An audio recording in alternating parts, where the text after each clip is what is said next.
Bienvenue. Pas une semaine sans qu'une affaire ne défraie la chronique ou une autre ne connaisse de rebondissement. La MAC est du nouveau départ résolument engagée dans la lutte contre l'impunité, la malgouvernance et la corruption. Même si, sur la question, les avis sont partagés. L'une de ces affaires, mesdames, messieurs, qui retient depuis peu le souffle, est sans conteste celle dite de redressement fiscal. Après une période de léthargie, le dossier connaît un nouveau développement. Les comptes des sociétés comme ONESA, JLR et SCI, l'élite appartenant à l'opérateur économique désormais, acteurs politiques, Sébastien Adjavon, sont tous bloqués. Les sociétés fermées d'office, puis tombées en cessation de paiement. L'issue est plus que certaine. Pendant ce temps, que deviennent les travailleurs des entreprises concernées? Quel sort à terme pour les sociétés épinglées? Ce sont là, entre autres interrogations, autour desquelles se fera l'émission débat du jour. Thème au menu, redressement fiscal de Kadiaf Common et compagnie. Quelles implications socio-économiques et politiques? Pour en débattre, des analystes, des questions d'ordre économique. À ma droite, Kazmi Pidor, directeur de publication de Nouvelle Économie. Il est un analyste. Kazmi Pidor, bonjour. Bonjour Joël, bonjour chers téléspectateurs. Merci pour la fidélité. Chaque fois qu'on vous appelle, ce n'est pas aisé. Kazmi Pidor, très sollicité. En face de lui, docteur Fidèle Sonon. Il n'est plus à présenter. Il y a quelques jours, il était sur ce plateau pour une question aussi épineuse. La technicité, on en a besoin pour mieux comprendre et approfondir. Consultant en management des organisations, il est spécialiste de management de projets et programmes. Il a eu à diriger plusieurs projets de développement international financés par le gouvernement canadien au Canada et auprès de l'Union africaine de la CEDEAO. L'une des fines fleurs a fait la fierté du continent. Fidèle Sonon, bonjour. Bonjour Yetonji. Merci pour la fidélité à notre appel chaque fois que cela se fait sentir. Gel des comptes, mesdames, messieurs, comptes bancaires des sociétés comme ONESA, JLR et SCI et l'élite, l'acte serait la suite logique du redressement fiscal de montant désormais de 190 milliards de francs CFA infligés aux sociétés concerné. Fidèle Sonon, j'ai envie de me retourner vers vous pour mieux comprendre, mais en tout cas, sur l'essentiel, peut-on dire, la traque contre les mauvais payeurs se poursuit de plus belle, pour le bonheur de la Caisse nationale béninoise. Oui, tout à fait. Si c'est une traque contre les mauvais payeurs, on doit plutôt encourager le gouvernement dans cette traque. Évidemment, le mot n'est pas forcément adéquat. Si on veut amener les mauvais payeurs à devenir de bons payeurs, c'est une très bonne chose parce que vous savez que le Bénin a un budget essentiellement fiscal. Donc tout naturellement, il est à encourager que le gouvernement cherche, nous l'avions dit la fois passée, à élargir l'assiette fiscale, mais aussi à faire que ceux qui doivent payer les impôts payent les impôts. Donc dans le principe, nous sommes tout à fait d'accord que le gouvernement puisse demander à ceux qui ne payent pas les impôts de le faire. Okay. Merci. Bien, oui, Kazmi Pidor, c'est un dossier qui depuis peu a retenu l'attention de la rédaction de Nouvelle Économie. On a eu toute une série de dossiers à ce sujet. La direction générale des impôts avait donné l'alerte plus possible d'aller vers l'incivisme fiscal. Bien sûr, l'incivisme fiscal, je préfère encore ce mot parce que les mauvais payeurs, il n'y en a pas certainement. Tout le monde a envie de payer ses impôts et donc parfois on est heurté à des difficultés au niveau de l'entreprise. Et ce qui fait parfois que les petites et moyennes entreprises et parfois même les maisons entreprises ont des difficultés véritablement à honorer donc leur engagement, à répondre favorablement donc à la loi des finances. Vous êtes sûr que vous ne faites pas l'avocat je ne fais pas l'avocat du diable. Mais figurez-vous que dans un pays où le budget est essentiellement fiscal, il y a forcément quelques duels qu'on note parfois entre l'exécutif et ces entreprises. Donc, lorsque vous vous rapprochez donc de ces PME, PMI, ils ont leur raison, ils expliquent cela par un certain nombre de choses. Donc, des mauvais payeurs, oui, le thème, il paraît un peu fort. Il n'y a que simplement des entreprises qui éprouvent donc des difficultés à véritablement honorer.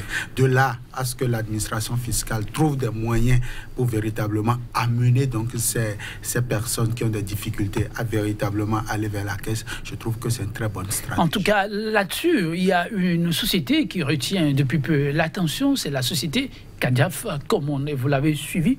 C'est la bagatelle somme de 176 milliards au départ, désormais à 190 milliards, que cette société va devoir verser dans la caisse de l'État. Question de booster l'économie béninoise. En tout cas, quand on entend ce montant et quand on sait qu'il y a beaucoup de projets sur tapis, il y a de quoi quand même se réjouir. Maintenant, de l'autre côté, il faut peut-être avoir un peu de frisson pour les concerner. Mais sur le dossier, vous avez aussi mené quelques investigations. Comment en est-on arrivé quand même à cet écart-là? Une entreprise comme celle-là qui doit, en tout cas, de fortes sommes, qu'on soit arrivé à un relèvement de ce niveau? On s'interroge, on veut bien comprendre. Alors, Monsieur Joël, je vous remercie et nous irons droit au but.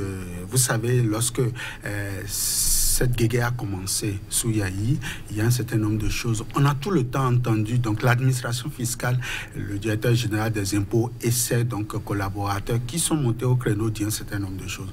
On a également entendu Boni Yahi venu à la place donc publique pour dire un certain nombre de choses. On a entendu des ministres comme Komi Koutié et autres ont dit un certain nombre de choses. Mais de tout temps et de tout lieu, aucun journaliste, enfin, pour ma mémoire, pour la mémoire d'homme, je n'ai pas encore vu un journaliste se rapprocher donc des entreprises concernées, donc les entreprises CADIAF, Common et autres, et également de l'administration fiscale pour comprendre qu'est-ce que véritablement les entreprises Vous CADIAF... faites de la bonne pub là, oui, Nouvelle Économie l'a fait, on l'a su aussi. Nous sommes allés, mais qu'est-ce que ça révèle, nous sommes allés dans deux directions au niveau de l'administration centrale, c'est la direction générale des douanes et des droits indirects, donc la douane, et également la direction générale des impôts, deux structures étatiques où quand même les entreprises CADIAF Common ont exercé un certain nombre de choses pour comprendre véritablement qu'est-ce qu'ils ont payé pour rester devoir donc 190 milliards ou 192 selon les cas. Donc nous avons cherché. Alors nous avons pris 3 entreprises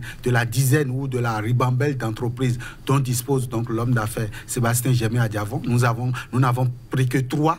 Pourquoi? Parce que il y a la plus grande, en fait, l'une des plus grandes et également l'une des plus récentes. Et nous avons choisi au milieu, le juste milieu. Donc 3 entreprises, à savoir les entreprises Common pour la première. La deuxième, c'est l'entreprise Agro Plus Bénin.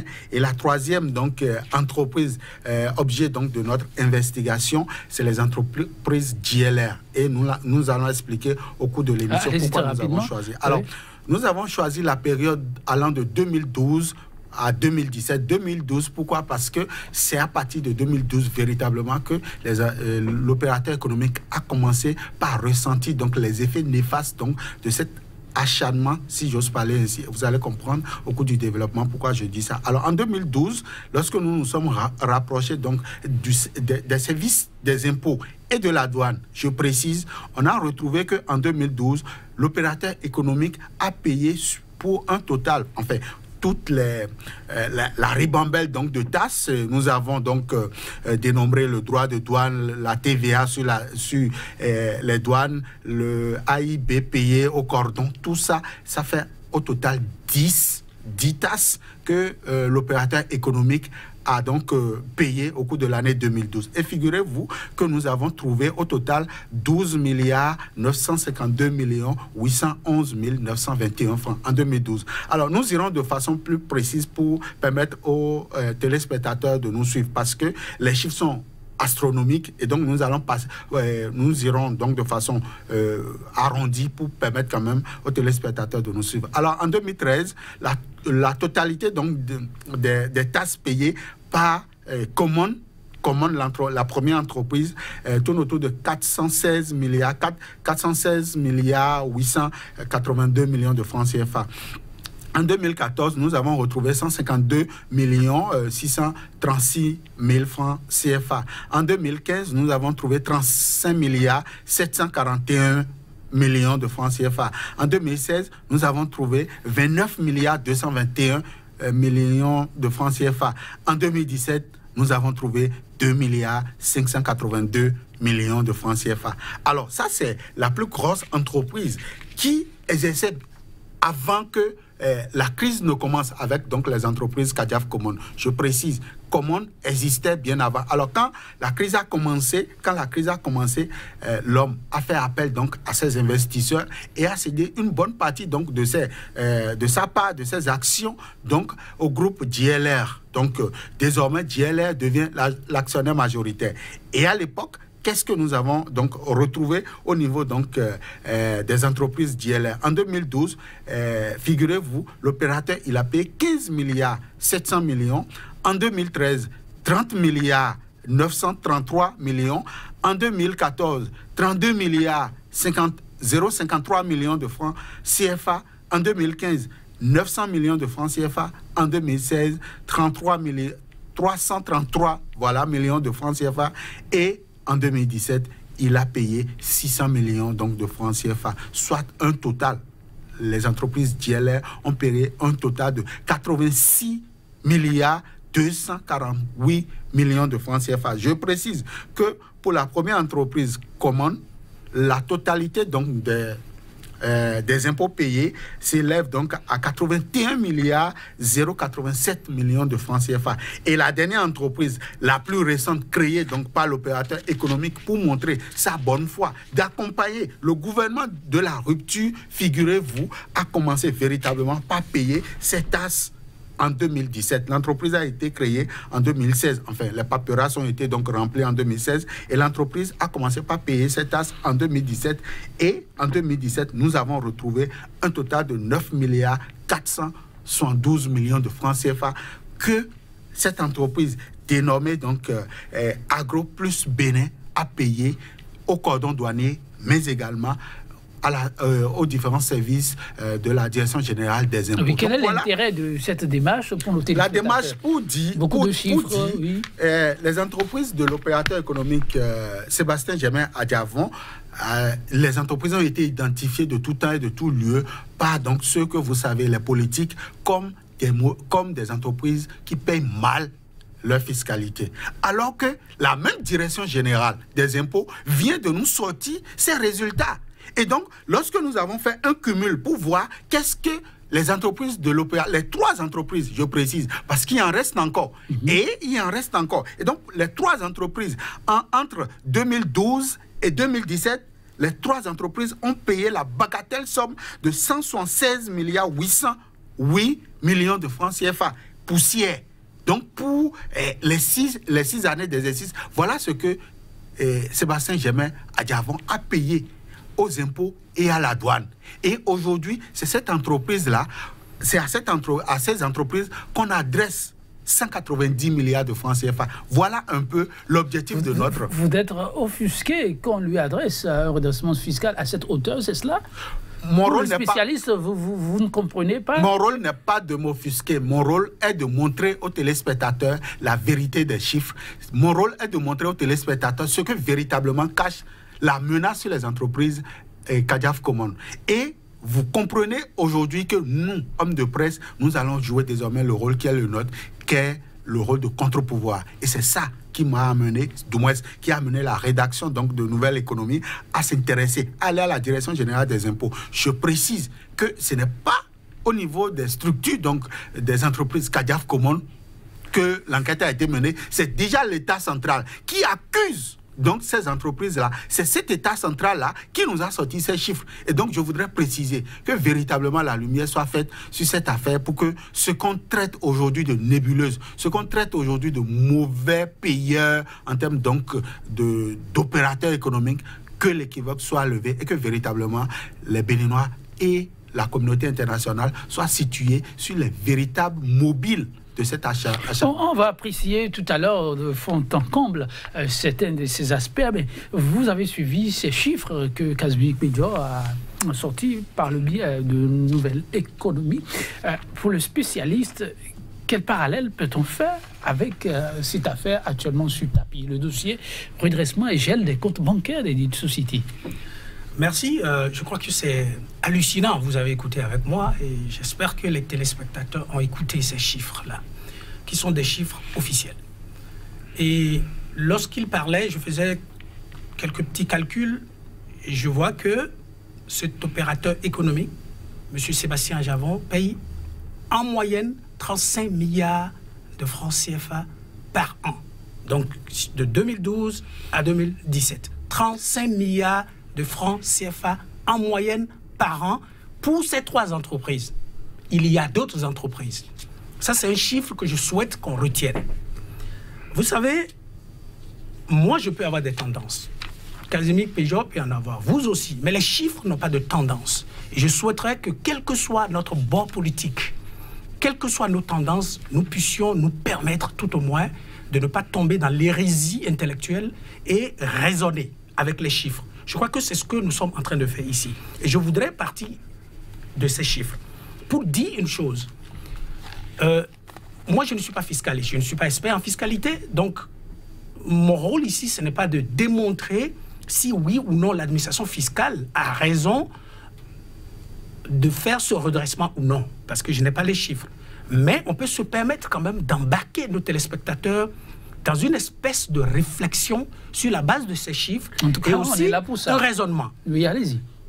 Il n'y a que 2 hypothèses. Il y a l'hypothèse où c'est vrai, donc que c'est un redressement justifié, et il y a l'autre hypothèse qui est l'hypothèse que c'est un redressement fantaisiste, donc un faux redressement. Si nous nous mettons dans la première hypothèse, qui est faux redressement, je dis les fonctionnaires de l'administration des impôts sont dans la merde. Excusez-moi pour ce mot assez vulgaire. Oui, ils sont dans la merde. Que ce soit dans la première ou la deuxième hypothèse. Dans l'hypothèse où c'est faux, cela veut dire qu'il y a deux autres sous-hypothèses, j'allais dire. Il y a l'hypothèse où ce redressement est une commande donc, du gouvernement. Donc, faites-moi un redressement fantaisiste pour que j'utilise le fisc comme une arme de répression politique. Nous sommes dans les hypothèses, hein. Je n'affirme encore rien. Allez-y, oui. Auquel cas, il faut les virer tous, parce que ça ne se fait pas. On ne redresse pas pour ces montants aussi élevés de façon fantaisiste. La deuxième hypothèse, c'est l'hypothèse où il y a erreur de calcul. Et là aussi, il faut les virer, parce qu'on ne redresse pas, on ne fait pas des erreurs aussi monstrueuses. Donc, dans l'une ou l'autre des 2 sous-hypothèses, l'administration fiscale est en problème. Et ça, c'est l'hypothèse où c'est faux. C'est-à-dire, c'est un faux redressement, un redressement fantaisiste. Mettons-nous maintenant dans l'hypothèse où c'est vrai. Parce que c'est ce qui se dit un peu partout et on peut l'utiliser pour réfléchir. Dans l'hypothèse où c'est vrai, la question que j'ai envie de me poser, c'est ceci, que comment est-ce qu'on laisse un opérateur économique frauder le fisc, pas sur une année, pas sur 2 années, pas sur 3 années, pardon, à hauteur de 176 milliards de francs CFA. 190 désormais. 190 désormais, avec les pénalités et les frais de justice. La question se pose là, à moins que les fonctionnaires de l'administration fiscale veuillent confirmer qu'ils sont effectivement incompétents. Et moi, je ne le pense pas. Il y a des gens très brillants là-bas que moi je connais. Donc, comment est-ce qu'on laisse un opérateur économique? Moi, je me pose la question en tant que citoyen pour dire, comment est-ce que cette administration laisse un citoyen frauder à hauteur de 176 milliards? Et quand on se met donc dans l'hypothèse où c'est vrai, ils sont dans la merde. Et quand on se met aussi dans la même hypothèse où c'est vrai, la question que ça soulève est celle-ci. 35 milliards en moyenne par an.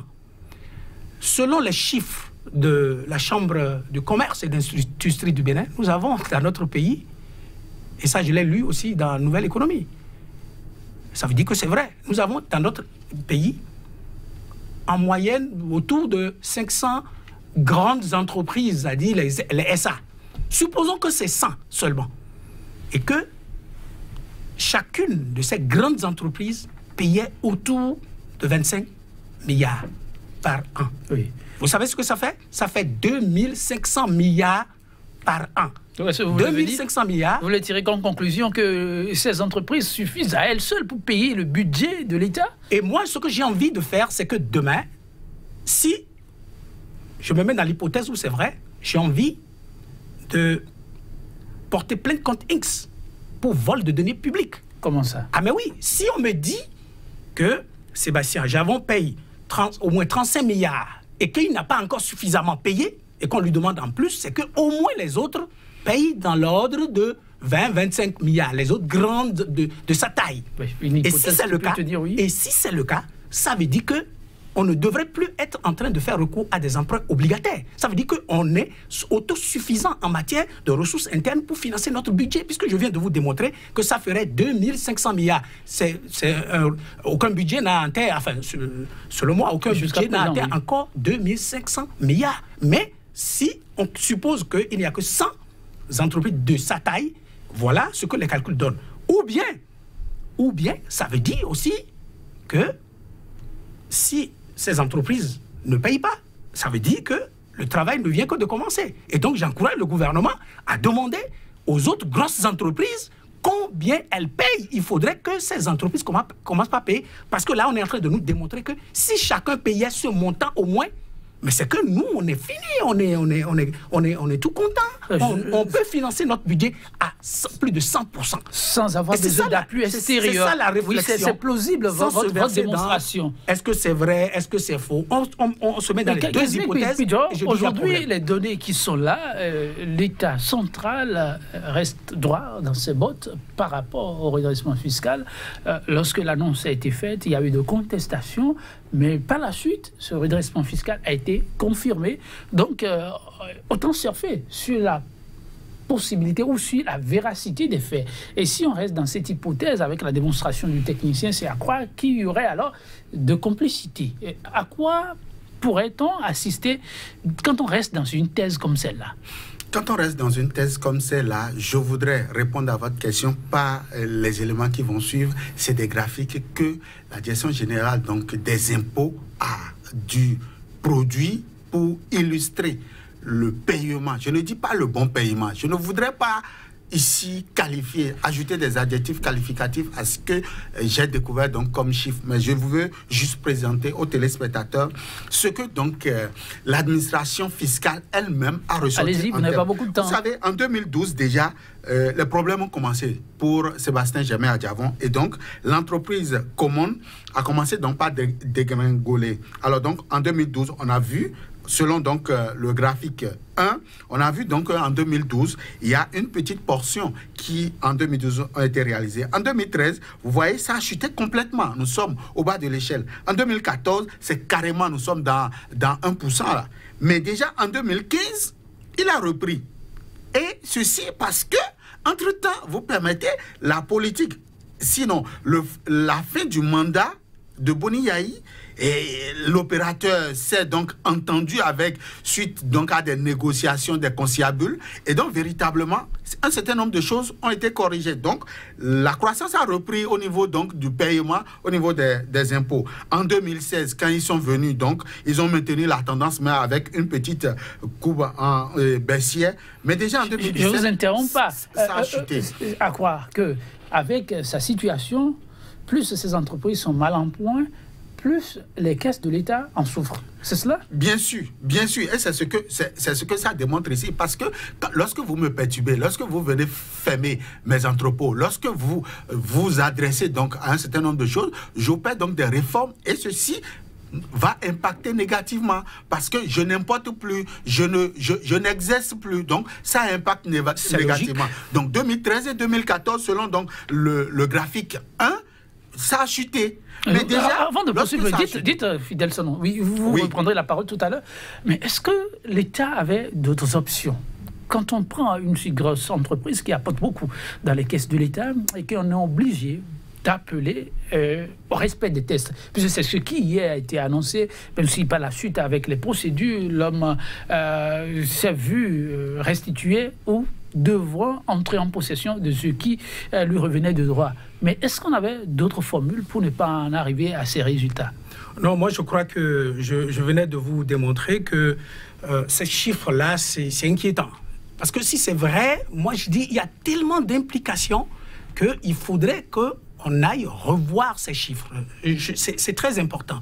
Est-ce qu'on a d'autres solutions? Oui, parce qu'ailleurs, moi je suis habitué aux pays nord-américains. Lorsque quelqu'un de cette trempe, quelqu'un qui contribue à cette hauteur au budget national, même en situation de devoir de l'argent à l'État, on ne procède pas comme on est en train de faire aujourd'hui. Vous n'êtes pas sans savoir que depuis quelques jours, il y a cessation de vente dans toutes les entreprises de M. Sébastien Ajavon. On va dire, oui, que ce n'est pas l'État qui l'a fait, mais non. La vérité, c'est qu'on l'y a contraint. Parce que lorsque vous n'avez plus de compte bancaire où déposer les fruits, les produits de vos ventes, ben, vous n'allez pas continuer à exercer des activités, surtout que vous n'avez plus de force de l'ordre sur vos sites pour protéger l'argent liquide. Et la loi nous interdit au Bénin de traîner de la liquidité. Et donc, je crois que il y a moyen de faire autrement.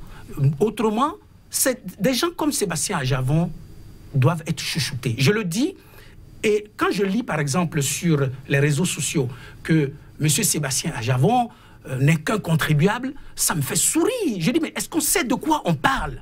Les chiffres sont là. 35 milliards en moyenne pour 3 sociétés seulement par an. Et là, on veut me dire que c'est un contribuable comme moi? Non, mais soyons sérieux. Des gens comme ça, on les chouchoute. On s'assoit avec eux, on discute. Parce que le risque, il l'a dit, c'est que les importations vont chuter. Et puisqu'on a un budget essentiellement fiscal, nous risquons d'avoir des problèmes. Si M. Sativi, a les mêmes problèmes, si qui d'autre... Mais si Toundé a les mêmes problèmes, excusez-moi, je ne sais pas par quel miracle on veut lever 60% du budget 2018. En tout cas, je dis, il y a moyen de faire autrement, c'est de discuter avec ces opérateurs pour dire qu'est-ce qu'on fait. La porte des discussions n'est certainement pas encore fermée. Je vous retourne d'abord la parole avant d'apprécier d'autres aspects du sujet. Alors, lorsque ça a commencé et que, entre-temps, le gouvernement défunt a trouvé donc le juste milieu de reprendre donc la négociation, les choses ont repris. Mais à partir de 2016, malgré donc la pression, malgré tout ce qui se passait, l'opérateur économique a donné une onction économique au gouvernement de la rupture pour l'accompagner. Ce qui prouve, c'est le graphique 2. Quand vous prenez le graphique 2, en 2017, par exemple, vous voyez tout ce qui a été donc peint en violet ici, c'est la part, c'est la contribution de l'opérateur économique aux impôts. Vous imaginez ce que cela représente à travers les sociétés JLR. Il faut dire que déjà les sociétés communes ont commencé par disparaître parce que, je l'ai dit à l'entame, l'opérateur économique a donc confié les responsabilités de sa société, de son entreprise à des groupes nouveaux pour véritablement sécuriser son investissement. Donc quand le groupe est venu, déjà donc en 2017, voulant accompagner donc l'élan de la rupture, ils ont apporté une part 30% du budget de 2017. Cette entreprise a apporté. Et c'est ce qui justifiait donc tout ce que nous avons au niveau du graphique, au niveau du deuxième graphique. Alors, quand nous tombons sur le troisième graphique, et c'est produit, je le dis, par la direction générale donc, des impôts, quand nous faisons le cumul, vous voyez ce que ça donne en termes d'embellie. Expliquez. Véritablement, ça prouve que l'opérateur économique Sébastien Germain Ajavon, à travers donc, les sociétés communes, JLR, AgroPlus et autres. On voit du bleu, on voit du rouge, on voit du bleu, un peu ascendante, descendante. Mais on voit du bleu. Oui. Il faut déjà noter que toutes les parties représentées donc par le bleu témoignent donc des impôts payés par les entreprises communes. Et c'est en 2012 par exemple, c'est pratiquement la moitié. Ils sont à moitié. Mais déjà en 2013, vous avez compris que les entreprises communes ont disparu. En lieu et place, on a JLR, qui a commencé donc par s'afficher. À l'époque, on n'avait pas déjà les entreprises AgroPlus Bénin. C'est ce qui justifie donc le caractère un peu pratiquement inexistant vers l'euro.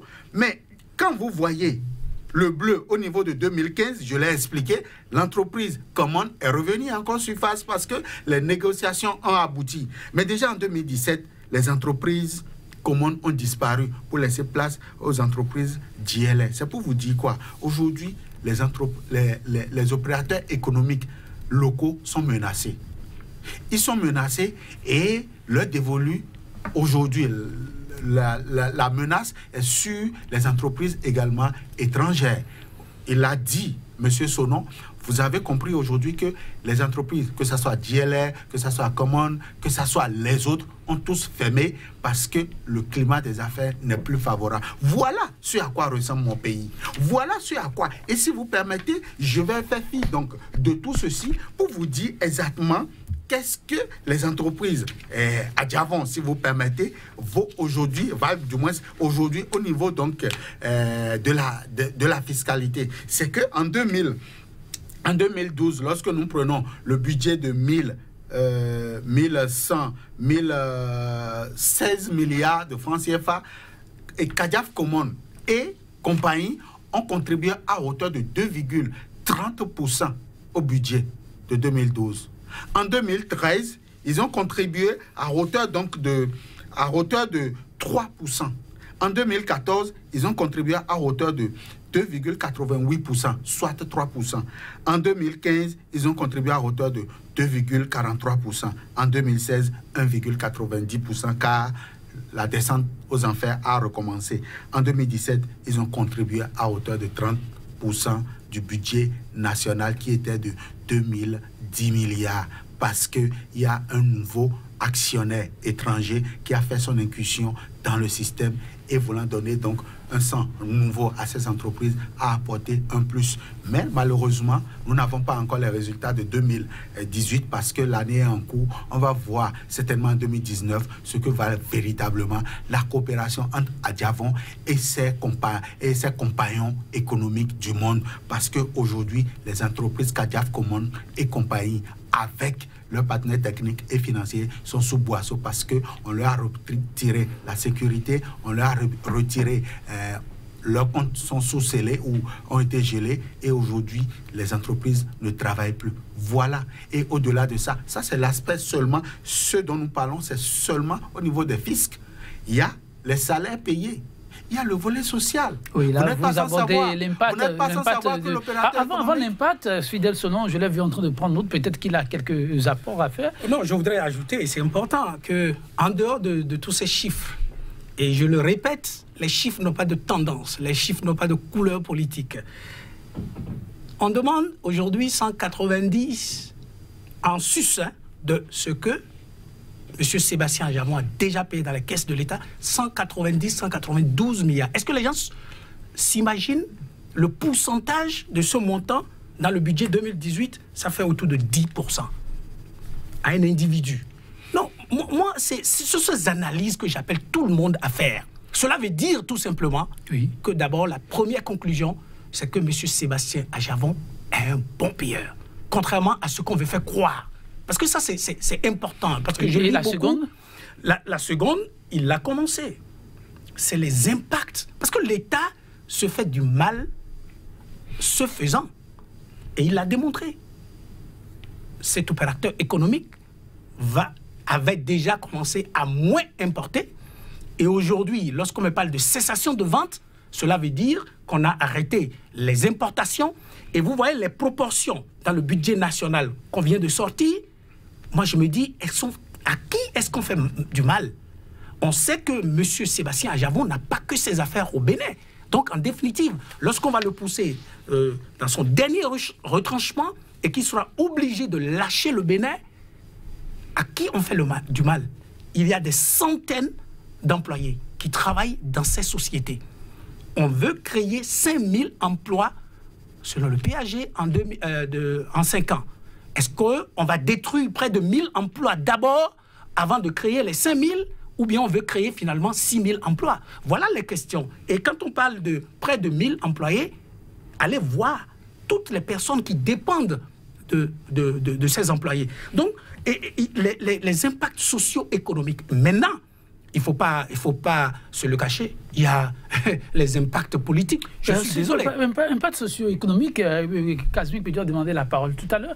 On va évoluer avec, ensuite revenir sur d'éventuels impacts politiques, si vraiment il y en a. Oui, vous n'êtes pas politique, mais vous suivez la chose politique. On va apprécier ensemble. Alors, impact socio-économique, lesquels voyez-vous, s'il y en a vraiment? Alors, je ne suis pas politique, mais j'irai chercher impact socio-économique. Oui. J'irai chercher des éléments dans la politique pour justifier ce que je veux dire à partir de cet instant. Vous savez, on nous a dit dans ce pays, sous la rupture, que Sébastien Djavon n'est pas le plus grand en termes d'entreprise au Bénin. Alors, M. Sonon l'a dit tout à l'heure, il paye en moyenne 35 milliards de francs CFA.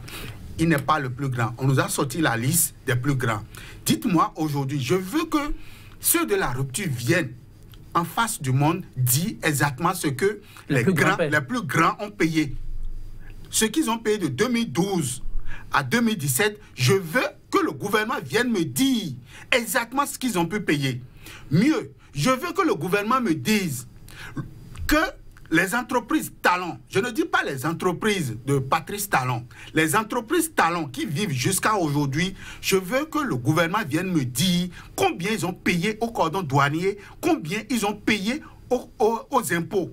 Je veux qu'ils viennent me dire, parce que Patrice Talon, jadis opérateur économique, avait des entreprises. Je veux, moi j'ai les chiffres, mais je leur donne la chance de venir se défendre eux-mêmes, qu'ils nous disent exactement ce que Patrice Talon paie. On pourrait avoir des publications avec Nouvelle Économie dans les tout prochains jours, si ça ne se faisait pas. Nous allons le faire. Nous allons le faire car nous avons les valeurs. Nous savons ce que le gouvernement fait en termes d'exonération des intrants coton dans ce pays. Nous savons, nous avons les chiffres. Nous avons les chiffres du ministère de l'économie et des finances. Nous avons les chiffres au niveau des impôts. Nous avons les chiffres au niveau de la douane. Et nous pouvons rendre cela public. Vous soupçonnez, Kasmik Pedjo, une politique de 2 poids, 2 mesures je dirais même de 2 poids, 1000 mesures aujourd'hui au pays. Ce n'est pas sérieux. Lorsque vous-même vous sortez ces chiffres, je dis, je ne suis pas allé dans les entreprises CADIAF communes pour demander ces chiffres. C'est au niveau des impôts et au niveau de la douane, j'ai pu avoir ces chiffres. Je peux faire confiance à ces institutions. Et voilà ce que les entreprises CADIAF Common et compagnie ont payé entre 2012 et 2016. Et on nous dit que ce monsieur n'est pas le plus grand. Je dis, je suis d'accord. C'est eux qui ont dit, je suis d'accord. Maintenant, vous imaginez que les plus grands paient plus que ça, devraient payer et donc, plus. La caisse de l'État devrait mieux se porter. Et quand j'ai fait le cumul en termes donc de ce qu'on lui reproche n'avoir pas payé et ce qu'il a payé, ça fait 366,808 milliards de francs CFA.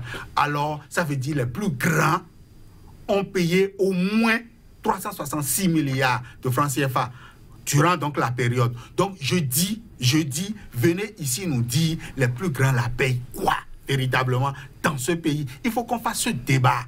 Il faut que la rupture nous envoie... Je vous promets, c'est difficile par ces temps-ci, je vous promets d'essayer d'organiser un plateau du genre. La disponibilité, ça pose problème. C'est pourquoi, mesdames et messieurs, je n'ai de cesse de remercier tous ceux-là qui arrivent à répondre à l'appel. Maintenant, la réponse à ma question, je parlais d'impact socio-économique. L'impact social, d'abord, l'impact social, c'est d'abord l'État lui-même. L'État lui-même? Oui, l'État lui-même aura des problèmes. Parce que quelqu'un qui paye, un seul individu, il est le seul parmi 11 millions de Béninois qui paye déjà 2% de votre budget. Lorsque celui-là ne travaille plus, c'est que vous n'aurez plus ces 2%. Non, l'État aura de problèmes. Et lorsque l'État a de problèmes, c'est tous les citoyens béninois qui auront de problèmes. Et ça justifie aujourd'hui la course effrénée au niveau donc des emprunts. Parce que le premier moyen pour financer le budget, c'est les recettes. C'est les recettes, c'est ce que vous-même vous faites. Et c'est ça qui participe au PIB, au produit intérieur brut. Autre chose aujourd'hui, c'est que c'est les entreprises qui tombent en faillite désormais. Non pas parce qu'ils ont fait une mauvaise publicité pour eux-mêmes, mais désormais parce que l'État l'a voulu ainsi. Les ouvriers sont au chômage et je dis, cet opérateur économique, c'est aussi une fondation. Fidel Solo a envie de compléter la liste? Non, je crois que c'est important, je l'ai dit, mais j'insiste là-dessus. Lorsqu'on se met dans l'hypothèse où ce redressement est vérifié, est justifié, cela veut dire qu'il y a de sérieux problèmes dans ce pays et on a envie de porter plainte contre Inks pour vol de données publiques. Parce que... Ah oui, non, mais parce que ça veut dire qu'il y a beaucoup de milliards et on continue de faire des emprunts, de recourir à des emprunts obligataires. Ou bien, ça veut dire que la traque n'a pas encore commencé. Ça veut dire, il l'a dit, et c'est très important. Et c'est pour ça que dans les jours à venir, il faudrait que toutes ces grosses entreprises, on en dénombre autour de 500 au Bénin, toutes ces grosses entreprises, on doit publier... 500 entreprises. Mais c'est ce que les chiffres officiels nous disent. Qu'on nous dise combien ces entreprises sont payées. C'est très, très important pour que nous voyions si la traque est équitable. Parce que, en tout cas, il y en a, mesdames, messieurs, oui. fiscale, il faut 2 conditions. Il faut que ça soit équitable et il faut que le contribuable sache qu'est-ce qu'on fait de son argent. Y a-t-il de l'équitabilité dans ce qui se joue aujourd'hui, mesdames, messieurs? Ça pourrait être, pourquoi pas, un autre thème à débattre. Ne vous en faites pas, on se fera le devoir de revenir chaque fois que le besoin se fera sentir sur cet aspect, mais en attendant, il n'y a que, ne reste que 3 minutes. Je vais rapidement demander à nos invités qui ne sont pas des politiques, mais de nous dire, parce que ça se susurre, qu'il pourrait y avoir un peu de brin de politique dans ce dossier, Kazmi Pidjo. Oui, mais c'est même purement politique. Ah, c'est vous même dites purement politique. Ce dossier, il est purement politique. Après la démonstration que je viens de faire, après avoir donc démontré que les entreprises Kadiaf Common et compagnie sont les meilleurs payeurs.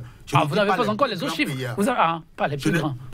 Mais les meilleurs payeurs, parce qu'on a retrouvé leurs traces dans 10 types d'impôts, de tasses au niveau donc du pays, et on les a retrouvés de 2012 jusqu'à 2017. Et donc lorsque vous retrouvez ça au niveau du service des impôts et qu'on vienne vous dire que c'est les mauvais payeurs, je dis non, les mauvais payeurs, c'est ceux-là. C'est lorsqu'on aurait venu ici nous parler des sociétés comme Atral, lorsqu'on nous aurait parlé des sociétés comme, je ne sais pas moi, Bene Control, parce que c'est une société privée. Lorsqu'on nous aurait parlé des entreprises de Patrice Talon, combien ils ont payé? Vous aurez sans doute les chiffres, Kazmi Pidjo. En entendant d'avoir les chiffres, retenez un peu votre souffle. Oui, Fidèle Sonon, est-ce qu'on doit avoir un brin de politique dans ce dossier? On a beau faire l'effort de ne pas voir ce brin dont vous parlez, on est forcé à se poser tout au moins des questions, même si... Vous vous posez aussi des questions. On se pose des questions parce que il y a la perception aujourd'hui que ce que vous appelez traque, la perception que cela donne, la perception. C'est difficile aujourd'hui, après tous ces chiffres qu'on vient d'exposer, de se demander si ce n'est que pour des raisons objectives que cette société... Parce que il y en a d'autres. Si les autres payent, ça veut dire que quelqu'un vole l'argent. Mais si les autres ne payent pas, mais qu'on cible tout le monde. C'est ce que je dis. Donc, et si c'est... Vous commencez à vous poser ces questions, vous vous demandez, est-ce qu'il n'y a pas une main politique? Est-ce qu'on n'utilise pas le fisc comme une arme de répression politique? Je vous interromps pas, on vient de m'envoyer un petit test. Ceux qui nous suivent, je vais poser la question peut-être à Kazmi Pidjo. Je vous lis exactement ce qui vient de m'être envoyé. Le savez-vous, monsieur l'animateur, ce que vous dites, s'il est vrai que les comptes bancaires des sociétés sont gelés, mais la fermeture est allée au-delà. Des individus ont vu leurs comptes personnels bloqués. Kazmi Pidjo, vous confirmez, vous avez des informations? Ça apporte de l'eau à notre moulin. Et ce n'est pas que les comptes de l'opérateur économique Sébastien Germain Adjavon, mais c'est ses proches également. Non, ne dites pas ça. On a tout gelé et aujourd'hui, je vous dis, les ouvriers de ces sociétés n'ont de cesse que leur lame, n'ont de cesse que leur chômage. Bon, les ouvriers, on peut comprendre par rapport à l'entreprise. Mais vous voulez dire qu'il y a des personnes non directement liées aux sociétés? Très proches des personnes biologiques, donc de l'opérateur économique Sébastien Germain Adjavon, qui aujourd'hui nous des comptes personnels fermés aussi dans ce dossier. Je dis des comptes ont été donc gelés, et on attend de voir qu'est-ce qui justifie cet aspect de la chose, parce que les entreprises citées ici sont connues. Pourquoi alors des proches parents de l'opérateur économique ne peuvent pas circuler en toute liberté? Fidèle Sonon, mais ça, j'ai du mal à le croire. J'ai posé la question, Kazmi Pidjo confirme. Quel effet cela vous fait? Excusez-moi, cela ne fait qu'apporter de l'eau à notre moulin. Vous avez beau faire l'effort de rester objectif, la subjectivité zéro n'existant pas, vous êtes obligé de voir une main politique dans cette affaire.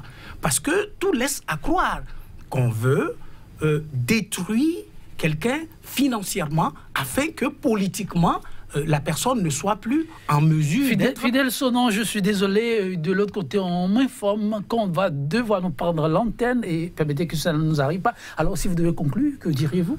Non, je voudrais dire simplement que les conseillers ne sont pas les payeurs et il faudrait que le président de la République lui-même se saisisse de ce dossier et puisse faire en sorte que la perception que ce dossier est purement politique soit levée.